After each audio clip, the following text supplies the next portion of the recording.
So what's good? It's your boy D-Dot coming at you guys with another video. Today we're gonna talk a little bit about just planning out a project and just how you can go about doing so. Because far too much, a lot of guys online and everywhere just they throw up a date on when they want to release a project, but they don't actually plan or even budget for that project. And it's a learning process. It happened to me before a couple of years ago.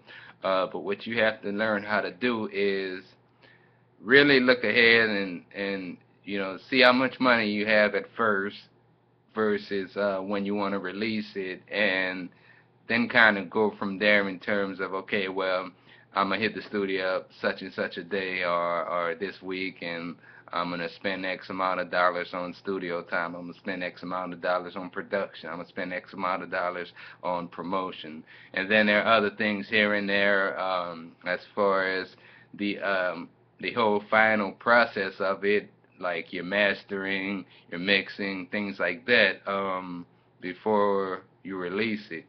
Because a lot of times we plan things and it may not go according, like I know some guys, they may plan out a project and they haven't recorded one track to the joint yet, and they haven't even got the wheels off the ground yet. And that's something that can really hurt your brand, because what happens is if you constantly are saying, okay, I'm going to release a project, I don't know, a month from now per se, and you have people that are actually following you, and you keep on maybe announcing stuff like that or posting stuff like that, and people are going to see that type of stuff, they're not going to really take you seriously. The other thing is, if you're doing your first or your second project and you're starting out, I mean, there's a lot that really goes into this, more than you think. I mean, there are some companies, some sites, really depending on what kind of project it is. Like, let's say if it's something that you want to get paid for and you're releasing it like on digital media sites like iTunes and I don't know, Rhapsody, for example. They may require you a couple of weeks in advance to upload the project until it can, I guess, go through some process until it's finally released. So if you really think about that, that's even more time you have off of it. So you really got to make sure that you're planning ahead and you're doing so properly. That is something that can definitely make or break your brand, because you can do that, and let's just say you come up with a couple of dates and you just keep blowing them all, they just don't happen, for example. That is something that really can give you a bad look in a public eye.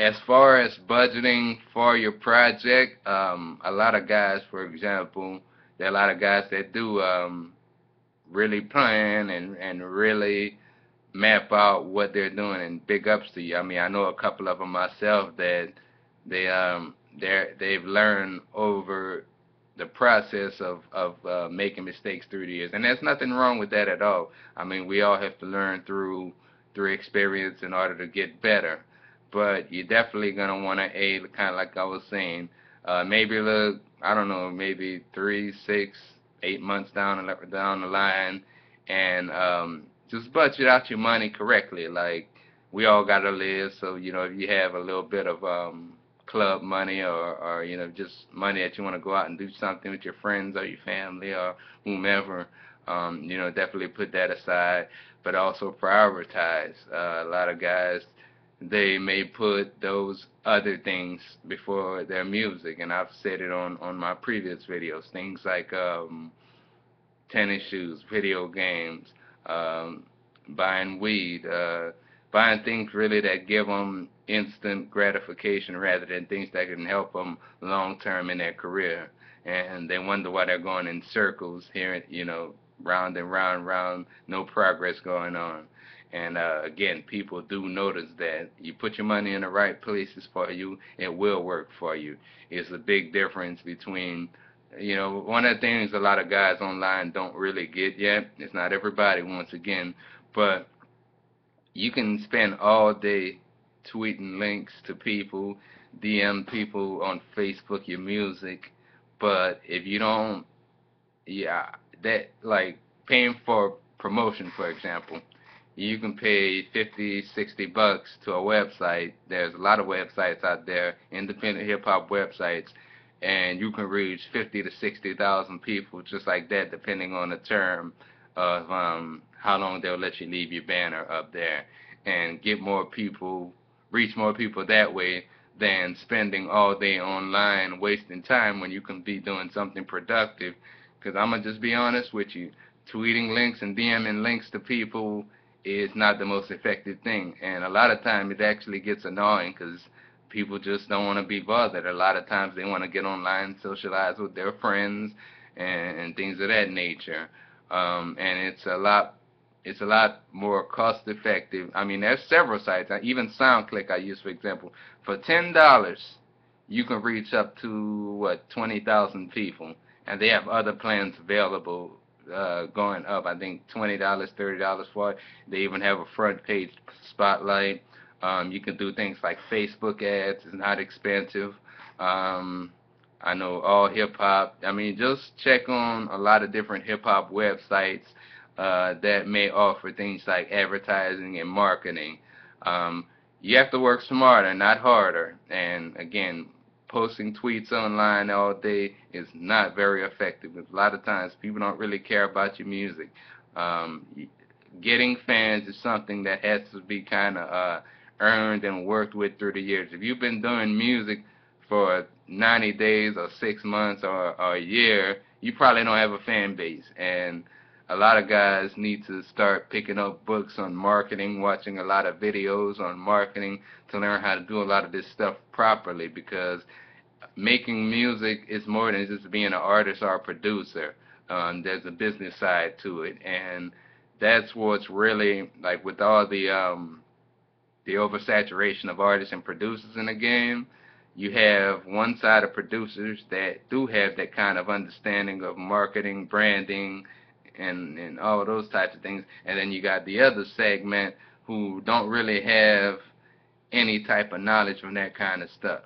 So it's really important that we get some kind of knowledge, whether it's through books or video. Even spend some time maybe with somebody that's been doing it for a while, because you're not going to memorize this stuff overnight. But it is some progress if you reach out and you start doing some of those things that I mentioned. I'm not going to make this too drawn out. I just wanted to come touch base with you guys again. I appreciate everybody that's done watched the video. Go ahead, subscribe, hit the like button, tune in to the Producer's Corner on Monday nights at 7 p.m. Central Time on icebreakerradio.com. Artists are welcome. We talk a lot about music production, music marketing, pro audio, and engineering. We also take a lot of questions from any of our listeners out there, and we encourage everybody to join the community at icebreakerradio.com. We network with a lot of artists, producers, and DJs and industry professionals. Also, if you're artists out there, visit my website, majormusicent.com, for production. You can download it instantly to your email. We also do offer mixing, social media promotions, music videos, photography, really for the photography and the music videos for people within a local area in Dallas, but I would go, outside the city, really, depending on where it is. Just get at me for that type of information. And then otherwise, just keep rocking for the art. Keep doing what you're doing. I see a lot of you guys out there doing some great work. You post it on the forums in my website, on my website at Major Music. So, you're getting your music out there, and I recommend, again, going to icebreakerradio.com. That's also another great place,